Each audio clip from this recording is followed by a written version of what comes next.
Samantala, sa rehiyong Bicol, kusang nagbalik loob din sa mga otoridad ang dating miyembro ng Communist Terrorist Group sa pamahalaan ng Bulan, Sorsogon.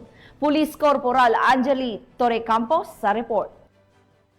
Kusang sumuko ang isang miyembro ng Communist Terrorist Group dahil sa mahusay na negosasyon sa tulong ng Sorsogon 2nd PMFC Lead Unit, katuwang ang 92 SAC 9th Sub PNP SAF, PIU Sorsogon PPO, 22nd IB Philippine Army at Bulan MPS sa Barangay Gate, Bulan, Sorsogon. Kinilala ang sumuko na si alias Anak, isang 25 anyos na lalaki, walang asawa, isang vendor, residente ng nasabing lugar at aktibong miyembro ng SRYG SRC3, isang PSR listed. Kasabay ng kanyang pagsuko ay ang 2 rifle propelled grenade at isang improvised hand grenade. Sa kasalukuyan ay nasa kustudiya ng Bulan MPS ang sumukong CTG member para sumailalim sa isang masusing proseso ng debriefing upang masuri ang kanyang pagkakasangkot sa Communist Terrorist Group.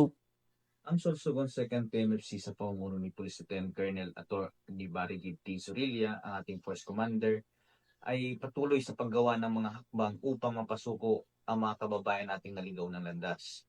Ang ating pong unit ay gumagawa ng mga police community relations activity at pupunta ng mga far-flung barangays upang maghatid ng serbisyo at ipakilala ang ating best practices katulad ng binhi ng katahimikan at Project Kapatid.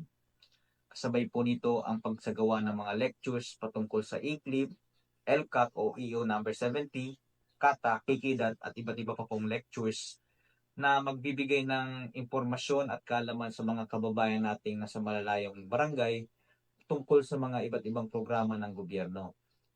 Ang mga aktibidad at programang ito ay alinsunod na rin sa mga guidance ng ating Provincial Director na si Police Colonel Alex C. Daniel na naglalayong matulungan ang ating mga kababayan na kasapi ng CPP, NPA, NDF at Milisya ng Bayan na magbalik loob na sa pamahalaan at makapiling muli nila ang kanilang pamilya at mamuhay na ng normal.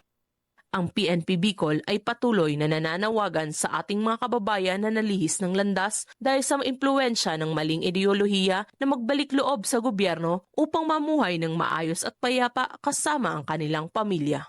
Mula dito sa Reyong Bicol, ako ang inyong PNN Correspondent, Police Corporal Angeli Torrecampo, alagad ng batas, tagataguyod ng Balitang Pulis.